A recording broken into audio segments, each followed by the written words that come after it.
All right, good afternoon, grade eights. I hope that you guys are all having a productive Tuesday so far and that you guys have still got a little bit of energy left in you to get going with today's lesson. I apologize for the glare in the background, guys. There's nothing I can do to change it for right now, but it won't be too much of an issue as soon as I start sharing because I'll just be at the bottom right of your screens. All right. So, guys, we're back again. This is now, I believe, week 16 of tutoring. So, back again for another lesson. Grade eight. I know that your lesson was supposed to be yesterday afternoon. I apologize for the slight change, guys. I was unfortunately quite sick. I'm still getting better. So, if you hear me coughing once or twice, please just excuse that. But we are going to get started with today's session pretty shortly. Um, we just want to give everybody a chance to join us, and then we're going to get going with today's work. So, like I said, I hope that you still have a little bit of energy left in you to focus for another hour or so that we can get through some work. Um, sorry, guys. So, very quickly, what are we going to be discussing today, grade eights? Guys, I want us to go through a topic I think students are still making some silly mistakes on. We want to go through area and perimeter. We want to focus on area today. And the reason why area is actually so important, even though it seems like quite a simple topic, is because eventually when we start discussing surface area and volume, we need to have a really, really thorough understanding of our formulas and just understanding of area in general, right? Most importantly, we have to make sure that we are comfortable how we go about calculating the area of different sized circles. All right. So that's what we're going to get going with today, guys. I'm going to start by sharing my screen with you now already, and then we're going to get going in 1 or 2 minutes' time. I do want to give everybody an opportunity to quickly join us.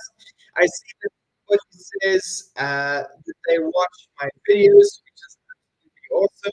I hope that they've brought you some value and that the videos are teaching you their fair share.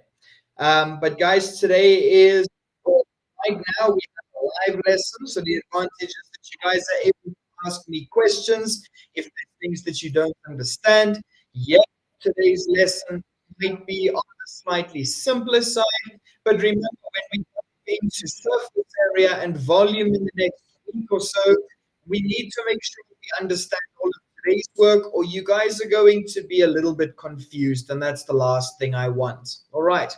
So, guys, you should be able to see my screen now. I'm scribbling in different colored pens: white, yellow, orange, and green.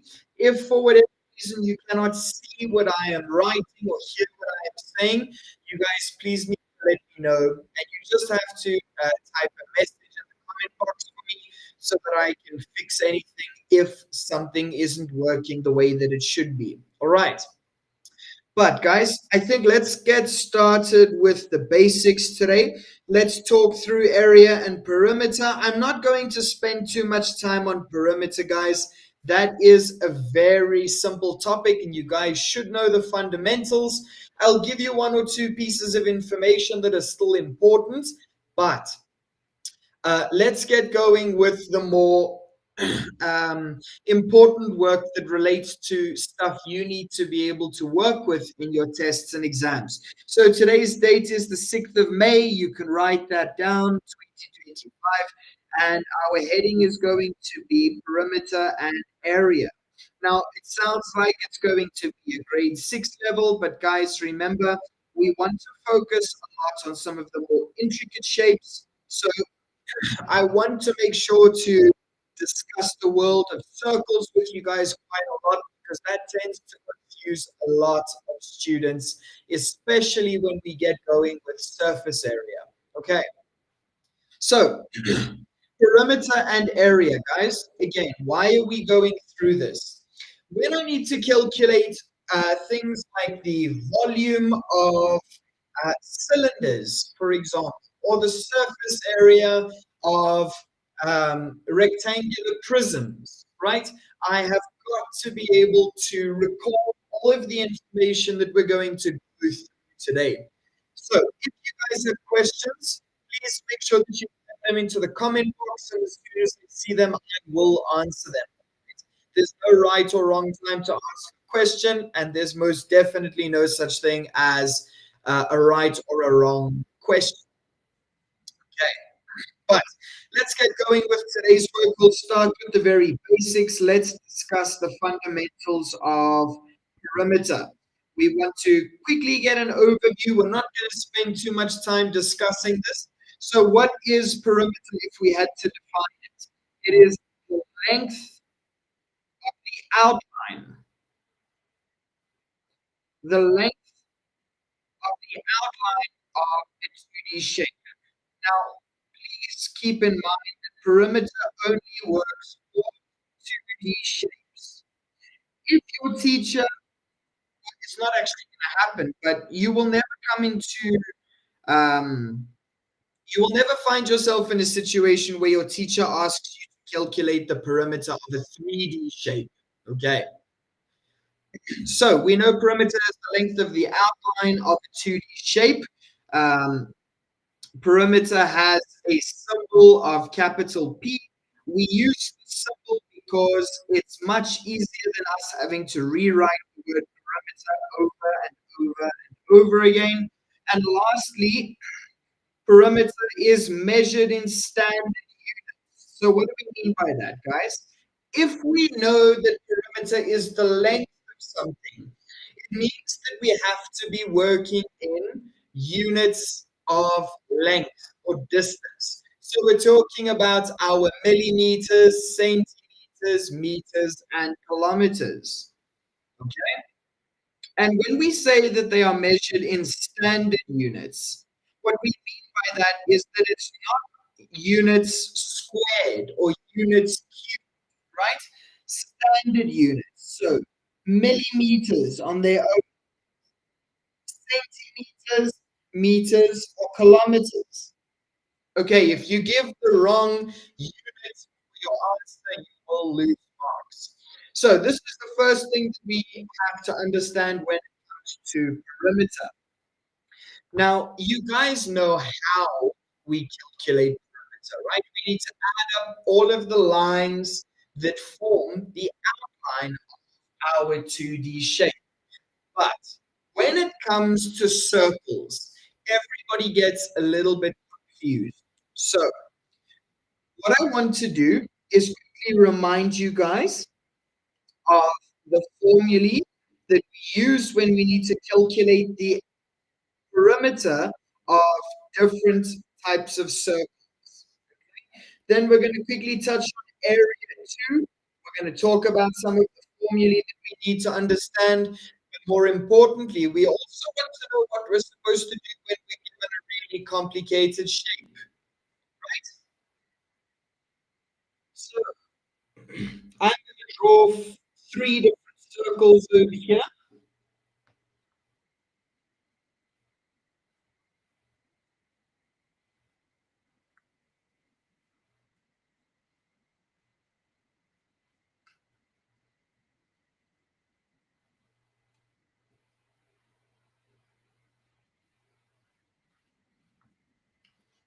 Right, so let's quickly discuss the formulae that we use to calculate the perimeter of each of these kinds of circles. Now remember, the perimeter means that we are looking at the outline of a circle. So in the case of the first circle, if we're looking for the perimeter, it means that we're looking for the length of the full outline of the circle. The second circle, I'm looking for the perimeter of a semicircle, right? Half of a circle. And finally, if I'm looking for the perimeter of a quarter circle, how would I find that?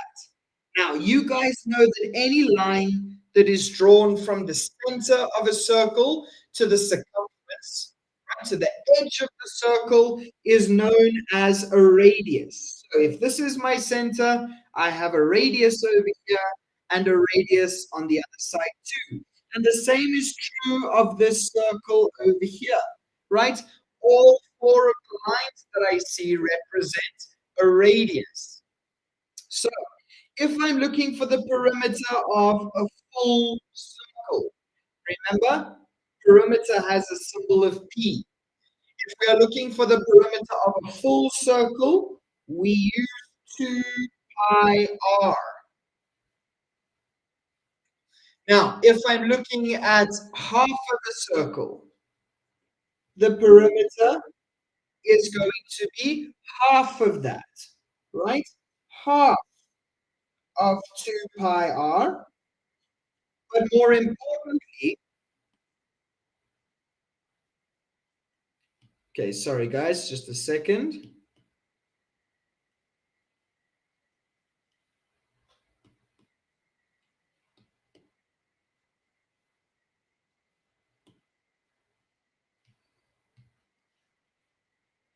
Right, when I'm looking at my orange circle and I'm trying to calculate its perimeter, what we have to keep in mind when we're looking at the perimeter of a semicircle is that we don't just want the perimeter or the length of the half of the circumference, right? We also need to add on the length of the diameter that stretches across my circle. So if over here in the second circle, my perimeter is half times this 2 pi r, we still need to add on 2r, 2 times the radius, right? We still want to have these two lines that we see over here that form the bottom of our semicircle. So you can simplify this so that we get pi r plus 2r. And this is really, really important, guys. Most students are already confused at this point. And finally, if we're looking for the perimeter of a quarter of a circle, right? Imagine the other 3/4 didn't exist, and I was just looking at this quarter over here on its own. I would need a quarter times the full 2 pi r, but I also have the two edges of my quarter circle, right? Which are each equal to r. So we need to add on 2r. When we go and simplify this, guys, we get a half pi r plus 2r. So these are really useful formulas that we've got to remember, because if we're being asked to calculate, for example, the surface area, and this isn't going to be a perfect shape, guys, so please bear with me. It's just an example. If we're given a shape like this, guys, and we need to calculate its surface area, I need to be able to work with a semicircle. Okay, this diagram is far from perfect, so please excuse the lack of accuracy. But if I wanted to work with this kind of shape over here, I need to know this formula that we've just derived in our orange circle. So please make sure that you guys are comfortable with finding the perimeter of different pieces of a circle, whether it's a full circle, a half a circle, or even a quarter circle. Okay, we don't run into many examples that stretch beyond this, right? Dealing with smaller fractions of a circle. But it's important for you to understand that while this is such a simple concept of perimeter, this applies to our understanding of surface area, right? And it even, when we go through area now, you'll see that that informs our understanding of volume. So please quickly take a second to copy this down if you need to. I'll give you 1 minute and then I'm going to move on, guys. Okay, we know that when we talk about the perimeter of more simple shapes like triangles and squares, all we need to do is add up the, the lines that form the outline of our shape. And we'll go through a more complicated example in a second, but write down this information that deals with circles. You need to understand this. Okay, so now that we understand a little bit more about perimeter, what do we need to know about area? Because if perimeter helps us develop an understanding that we can use to complete surface area calculations, area can also be seen to help us with our volume calculations, right? So if we think about the basic definition for area, guys, what is area? Area is the space taken up by a 2D shape. The space taken up by a 2D shape. Again, pay attention to how area and perimeter only work with 2D shapes, but form our understanding of the basics that we use in surface area and volume. Area also has a symbol of capital A.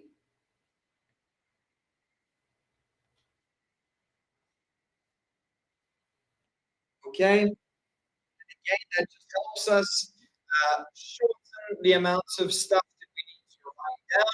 Instead of writing the word area down 100 times, we just use a capital A. And most importantly, area measured in squared units.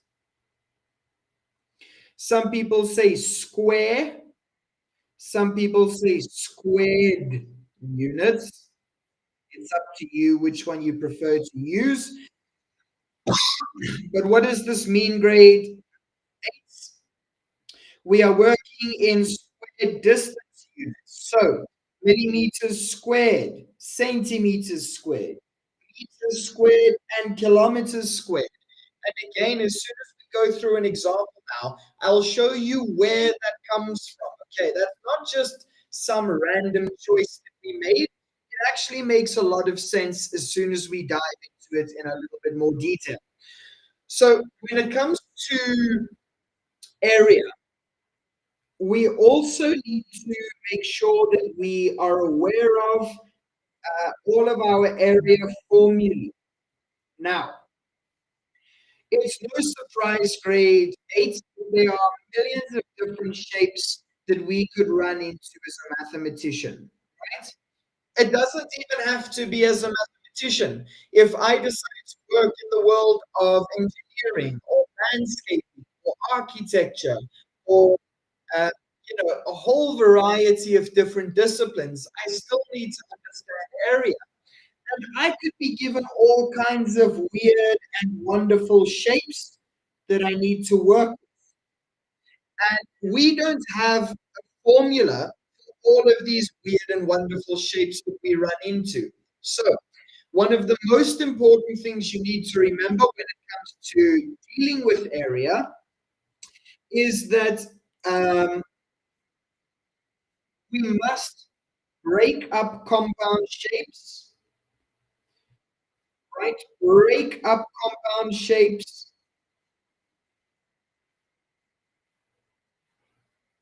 regular shapes. And we're going to go through an example of this just so that we're all on the same page. But because we don't have a formula for every kind of shape that we run into, we need to learn how to take a complicated compound shape and break it up into smaller, more recognizable pieces, right? So, what are the formulas that we do know and we do have that we can use when it comes to working with these more complicated compound shapes? The first area formulae that you need to know is the area of a square or a rectangle.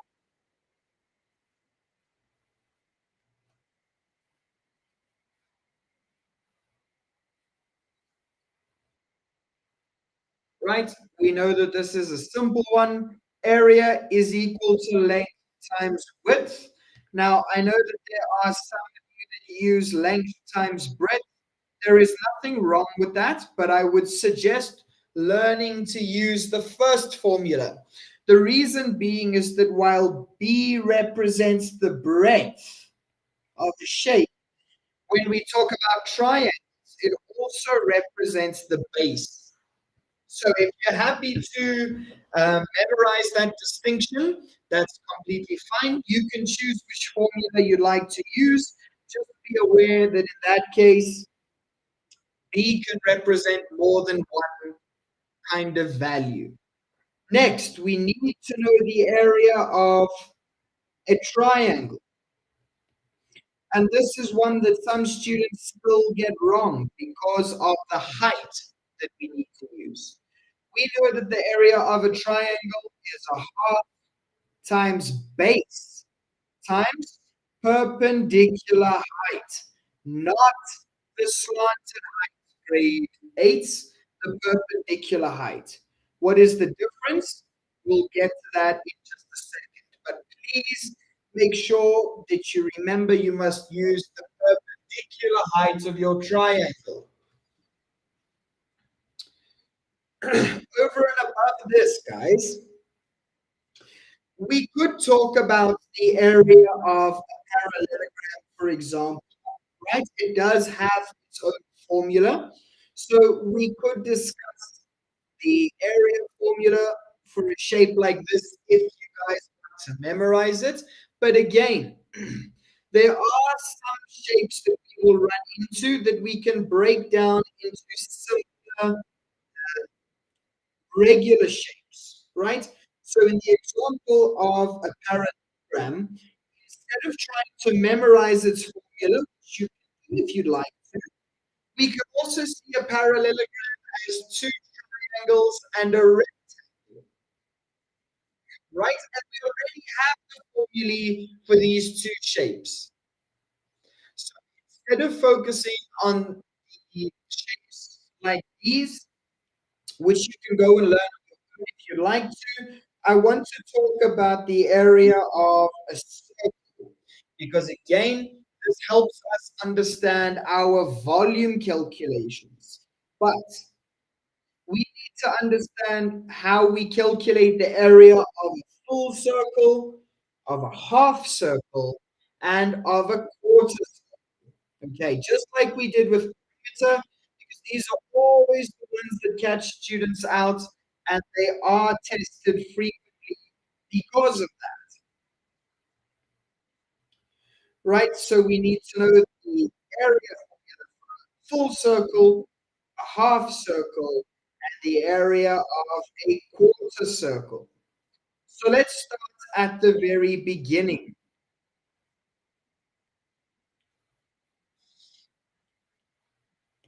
Let's start with the area of a full circle. We know that the area of a full circle is pi r squared. And this is just something that you guys are going to have to learn, grade 8. If you don't know this already, it's going to be much easier for you to put in the effort to memorize it rather than understand where the formula comes from.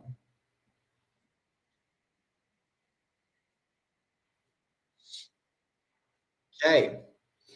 So how would we calculate the area of half a circle? Well, it's quite literally a half times pi r squared because we want half of a circle. And so it's no surprise that the area of a quarter circle is a quarter times pi r squared. Now, like I said, guys, we're going to talk about surface area and volume in a little bit more depth in our next lesson next week. But for now, you guys have got to understand these formulae. I would strongly recommend that you try and memorize them if possible, because it just makes your workflow a little bit more efficient in a test and exam, right? Instead of having to flip back and forth between your formula sheets where you may or may not find these formulae, you can just go ahead and recall it by, from memory. Okay.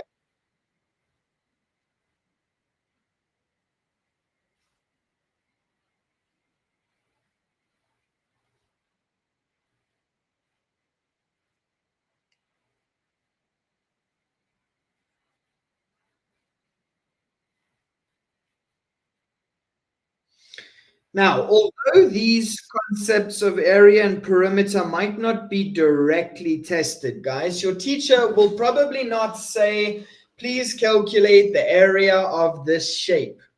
If we are not confident with calculating the area of all of these basic shapes, you're going to have a little bit of a tough time calculating volume.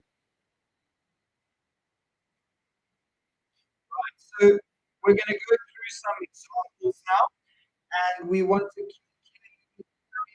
the shapes below.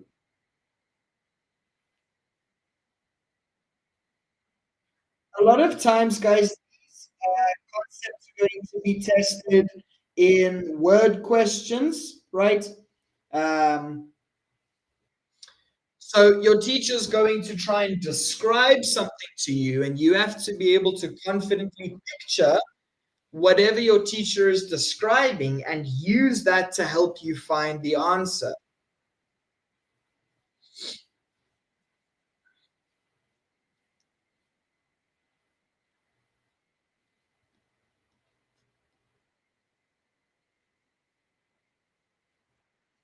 Okay, I'll give you guys 1 minute to quickly copy and then I'm going to move on.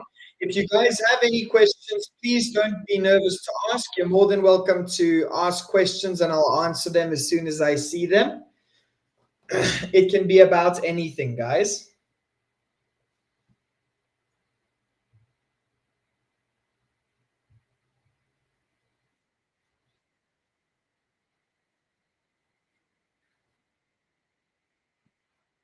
Quickly copy whatever you need to.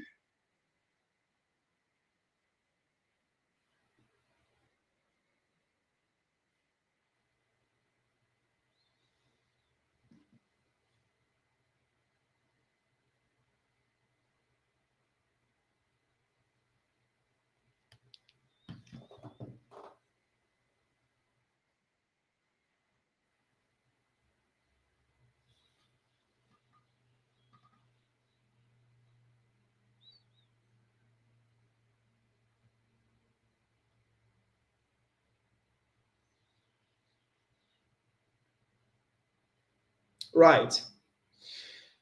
So, if you guys need me to come back so that you can finish copying, please let me know. I'm going to type out an example of a question that you might see in a test or an exam, guys. So, um,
right, so this is going to be our first question, guys. If you want to write it down, you're more than welcome to. The question says, your friend from school has a circular garden that has a diameter of 14 meters. They want to fence off 1/4 of the garden, and they need to calculate the amount of fence to buy to do this successfully. Once this is done, they want to know the area of this fenced off area so that they can go and buy soil. So the question is, calculate the length of fencing that your friend will need, as well as the area of their new garden bed. Okay, so it's very likely that you guys are going to be given a question like this in your test, as opposed to just being given a shape in front of you, because it tests your ability to visualize worded information. So let's talk about what's going on here. We've been given a circular garden, right? And your friend wants to fence off 1/4 of this garden. So let's split this garden. Sorry, guys. Let's split this garden into its quarters, into 4 equal pieces, right? That's our starting. Then we know that we need to find the amount of fence for 1/4. So that includes not only the arc on the outside over here, but the fences that stretch into the center of the garden as well. So we need to find the length of the radius over here and over here, and the length of our arc, which is the curved part on the outside of the circle. Guys, I've got a question about what grade this is. No, this is not grade 6, guys. This is the grade 8 lesson for the week. The grade 6 lesson is going to be tomorrow afternoon at 3:30 to 4:30. All right. So we've been given this information, but we know, very importantly, that the diameter of this garden is 14 meters, right? So what is that telling us? That means that the full length over here, from left to right in our circle, is a total of 14 meters. So the length of our radius is half of the diameter. So we can confidently say that each of these radii over here are 7 meters long, because we were given the diameter. So I would strongly suggest that when you come across questions like this, grade 8s, that you try and draw a diagram. Okay, it's a convenient way for us to not only visualize our work, but to also put all of the information that we have into one diagram, so that we can stop referring back to all of the information. So the first question asks us, what is the length of the fence that we are going to need to have, right? Which goes all over the green highlights that I have added to this diagram. So not only along the outside, but also move to the center of our circle, right? So let's start with that, guys. We this entire section in green over here, because that is the length of our fence. How do I find the perimeter of 1/4 of a circle? Because that's what I'm looking for. Well, whenever we start with perimeter questions, we state that perimeter has a symbol of P, so that we can stop writing the full word out. Then, to calculate the perimeter of this quarter circle, we know that the perimeter for a full circle is 2 pi r, but we don't want the full amount.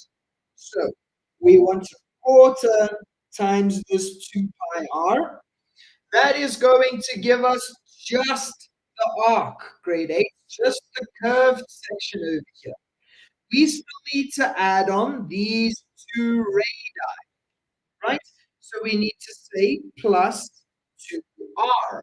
And this is derived from what we discussed earlier. So if we now decide to input our information, we have a quarter times 2 pi, and r has a value of 7.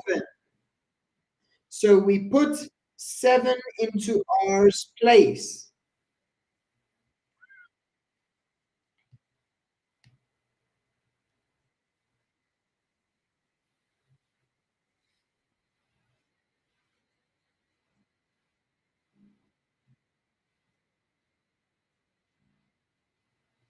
Right, now you can go ahead and put this into your calculator or solve it on your own. All right. So a quarter times 2 pi times 7.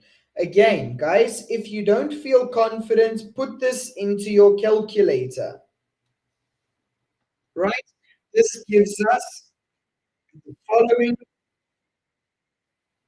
7 over 2 pi plus 14. Once you've put that into your calculator and you hit the circuit to decimal button to convert it into a decimal, we get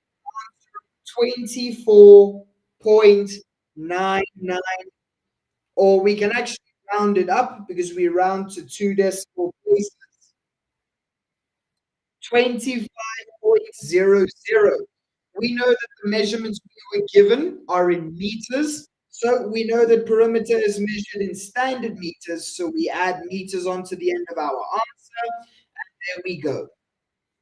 They are going to need 25 meters of fence in order to properly cover the green highlighter and fence off that 1/4 of their garden. Okay, now that was only question number one.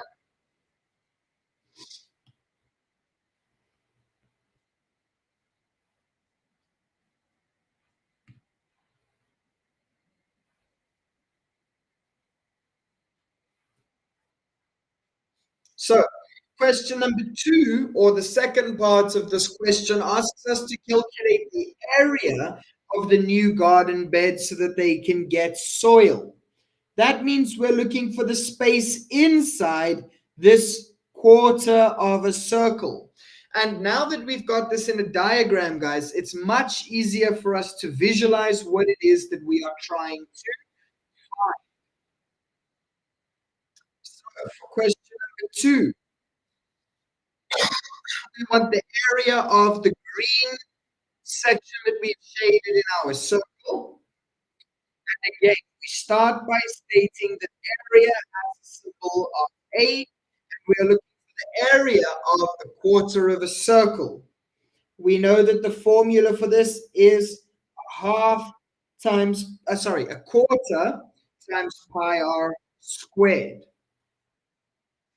We can now substitute r into, or 7 into r's place. And again, you can try and solve this on your own, or you can go and put it into your calculator.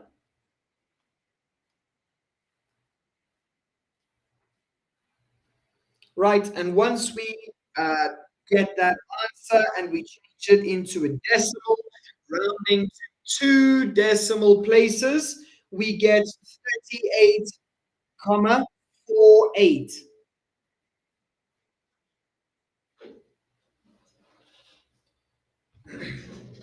Okay, 38.48, but we know that area is measured in squared units. So because we are working in meters, do not forget to put your square sign on your answer.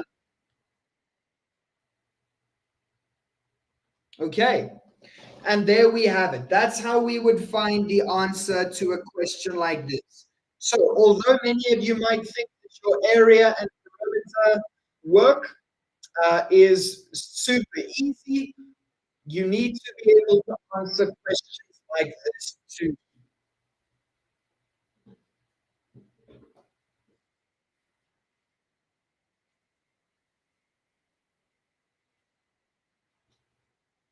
Okay, there's an example of a question where we need to calculate.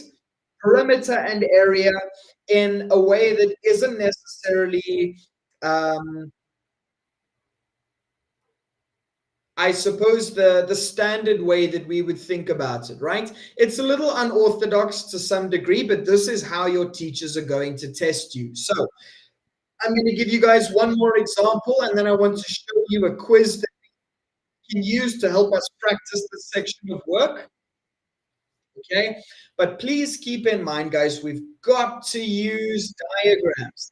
It's very difficult for us to visualize all of this information in our head and find the solution in our head in one go. Okay, this at least ensures that you're thinking about one thing at a time, and it makes your life just a little bit easier. I'll give you 1 minute to finish copying, and then I'm going to move on to the next question.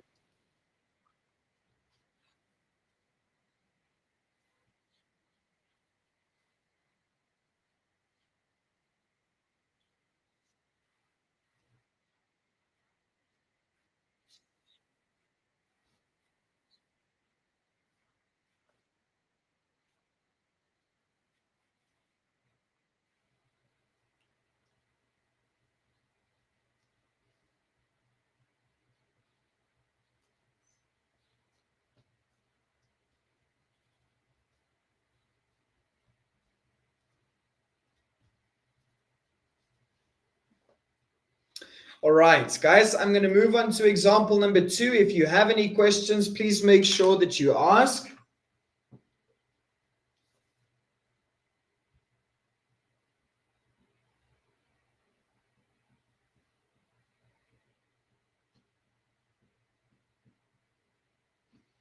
Right, let's go ahead and take a look at example number 2. I'm going to draw something for us to use in this example, and then we're going to try and solve it.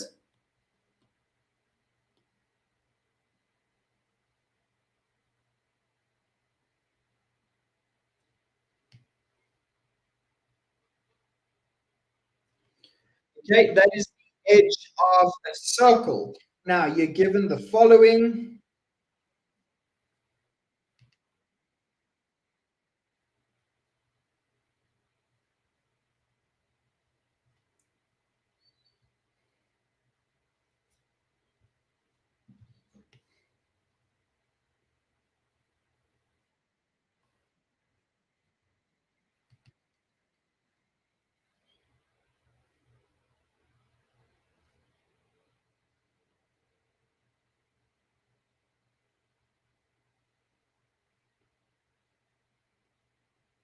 Okay, you can quickly copy this diagram down, and the question is going to be solve, or rather find the area of the section shaded in yellow.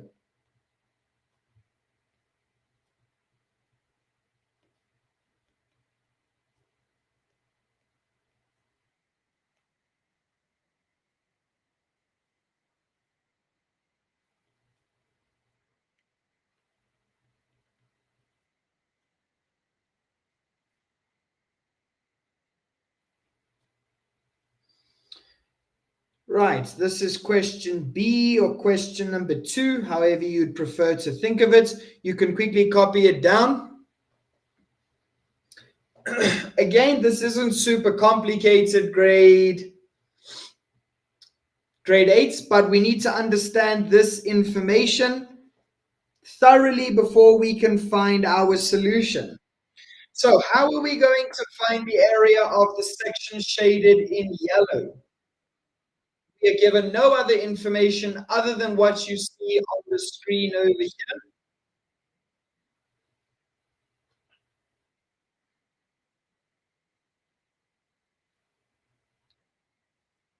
These are the kinds of area questions you need to be able to solve.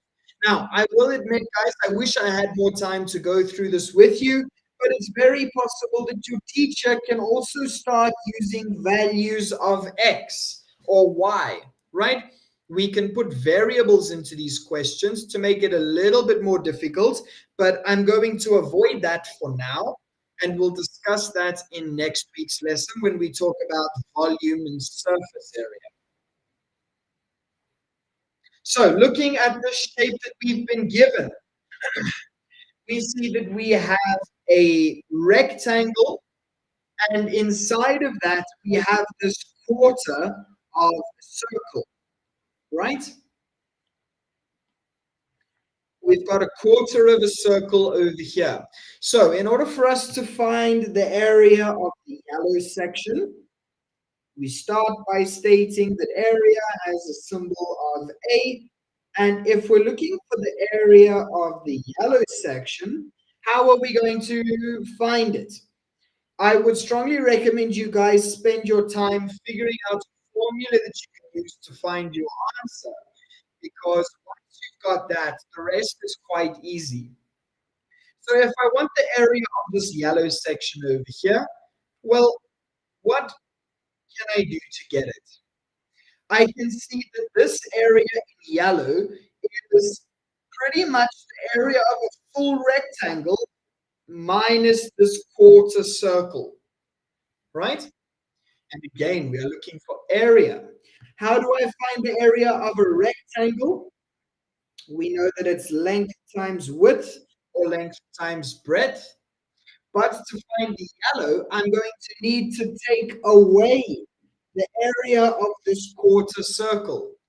How do you find the area of the quarter of a quarter of a circle? It's a quarter times pi r squared. So hopefully you guys can see now how these different formulae interact with one another. So how am I going to find these values? Well, for the length and the width, that's not super difficult, right? 18 and 6.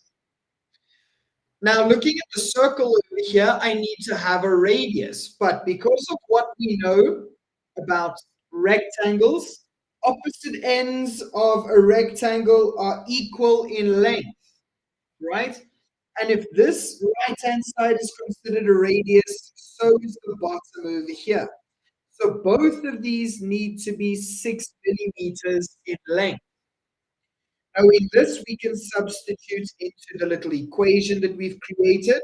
The length is 18 millimeters times 6 millimeters minus a quarter times pi.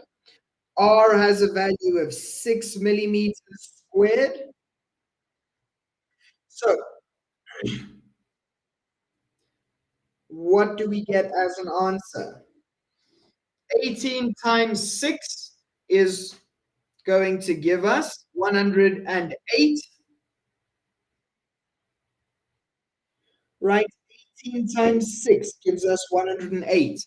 But millimeters times millimeters gives us millimeters squared minus a quarter pi r squared.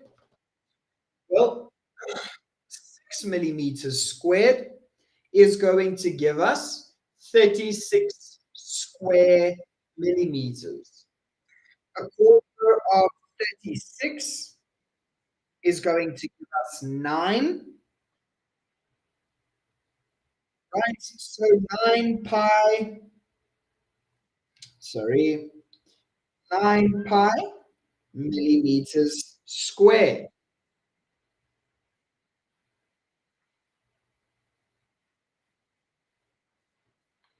When we add all of this together and we use the conversion button on our calculator, 108 minus 9 pi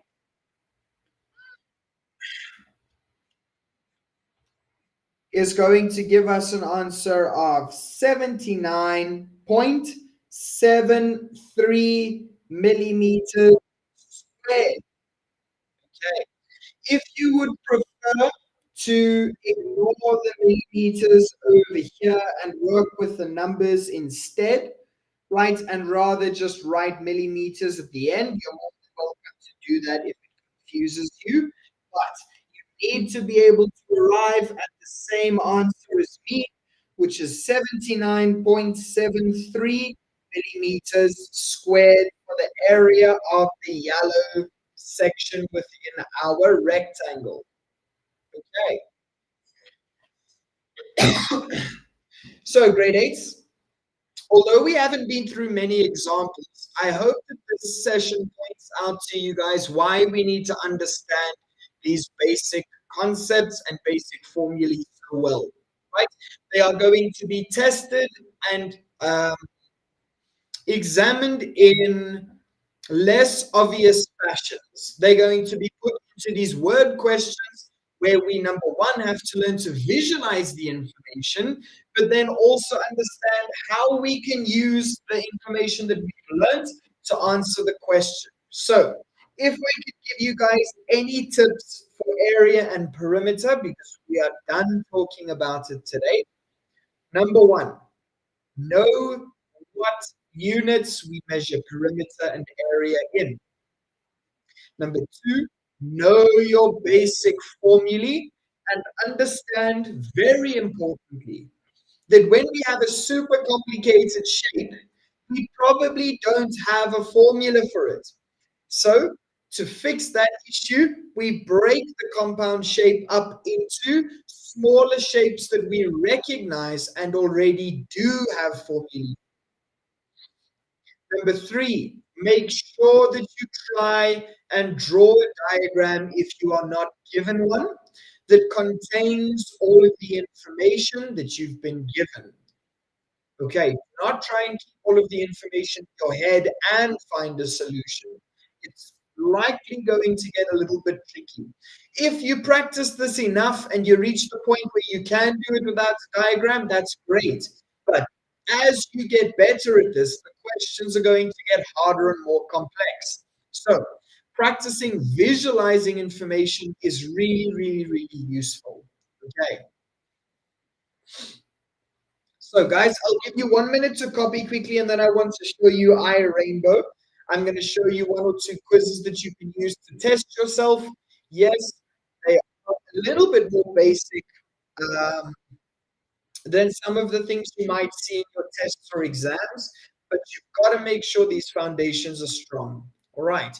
Next week, like I said, guys, we're going to chat about surface area and volume because all of this work that we've covered today and what we plan on covering next week falls under the chapter of measurement. And that is a topic you do until the end of high school. So we've really got to practice this a lot. Now, visualizing isn't only going to help you in this section, but also in other topics like geometry and trigonometry. Okay, especially when we get to 3D trig. I know this is all new information to you, but I'm trying to explain to you why learning this is important. Okay. Right. If you need me to come back to this so that you can finish copying, guys, you're going to have to please let me know. I want to quickly show you iRainbow so that you know what you can use to practice with. Okay. So when you guys open your iRainbow, it should pretty much look the same as mine. Make sure that your stuff is updated, please, guys. So looking at the iRainbow interface over here, you will obviously be in grade 8, and we're going to click on the topic of measurement here that we see at the bottom right. We click on measurement, and for today, we're focused on area and perimeter, right? You're going to click on that, and then you guys can go ahead and try any of these different quizzes. Now, polygons are what I've been referring to as compound shapes. So go and test your understanding of perimeter and area of these compound shapes. Test your understanding of circumference work, right, when it comes to circles. And test your area of circles as well. And then go and give the problem solving questions an opportunity too. If you guys can go through all of this work and you find that you understand it all, this puts you in a good position to also understand surface area and volume of 3D shapes even better. Okay, Now, just very quickly, if I decide to click on calculations and solving problems, for example, for those of you that are new, you guys are going to be greeted with a document that helps explain some of the basics. I would strongly recommend you go through this and make sure you can do all of this comfortably, right? This is an example of what we call a compound shape or a polygon. Okay, we can break this up into a semicircle and a rectangle, right? So practicing that is going to be to your advantage. And when we go to the questions, you guys will be given an opportunity to try calculate the area of these shapes on your own. I strongly recommend you keep a piece of paper nearby so that you can do all of your working out.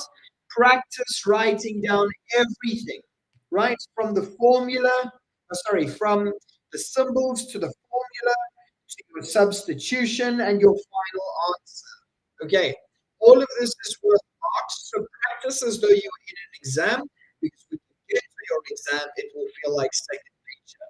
All right, go through all of these different questions, guys, and see if you can complete them comfortably. These are compound shapes, testing squares, rectangles, and even triangles. Even though you think you might know all of it, you might find you have one or two weak spots that can be easily fixed. Okay, so go through all of this, please. And when you are done, grade eights, you can go to your reports section over here on the tab on the left-hand side. And although I haven't done all of those area and perimeter quizzes, if you do them, it will tell you how much you got for each quiz, and you'll have a better idea of how much you really understand. Okay. If you guys find that there's something you can't solve and you really need help, you are more than welcome to bring your questions to me when we have our next lesson, and I'll do my best to help you. Okay. But please, guys, use this to your advantage. It's really, really, really useful. All right. Just very quickly, guys, if we look at surface area and volume, for example, right? Again, you will be greeted with a document explaining the basics.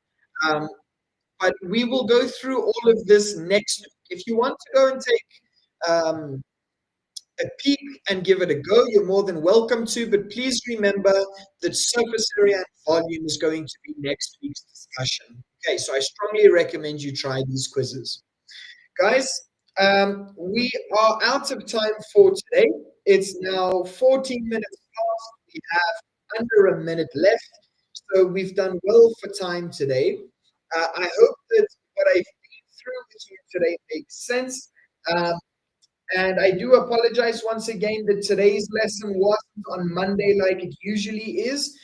But guys, like I said, that's because I've just been a little bit sick. Okay.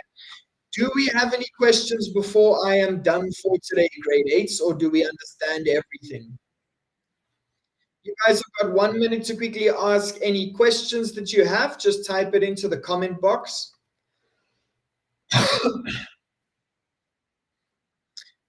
On a last note, guys, I want to remind you, you guys are now obviously in grade eight and you're getting acclimatized to how we do things in high school, right? That's okay. I know that it's going to take time, but let me give you a heads up. As we move through high school, you guys are going to find that your teacher is going to teach you everything that you need to know, but it becomes your job to go and practice this work, right? And I could sit and do a million examples with you, but you still don't understand anything, which is why when we have these lessons, I teach you everything that you need to know, and it's then up to you to go and try these quizzes on your own to test your understanding. All right. It is becoming a bigger responsibility on your guys' shoulders. And I know that you guys can do it. So please go and use iRainbow. Come to next week's lesson. Bring me any questions if you do have any, because I don't see any right now. But guys, that's going to be it for today. Please keep in mind our lesson next week will very likely move back to being on Monday. Okay, this week was an exception because I've been a bit sick. But please just keep an eye out for the message that I put onto the Facebook group like I do every week. And I hope that you guys will join me next week, Monday, for our next lesson. All right. Thank you so much, grade eights. I hope you have a fantastic afternoon further, guys. I'll chat to you all again next week. All right. Thanks, guys.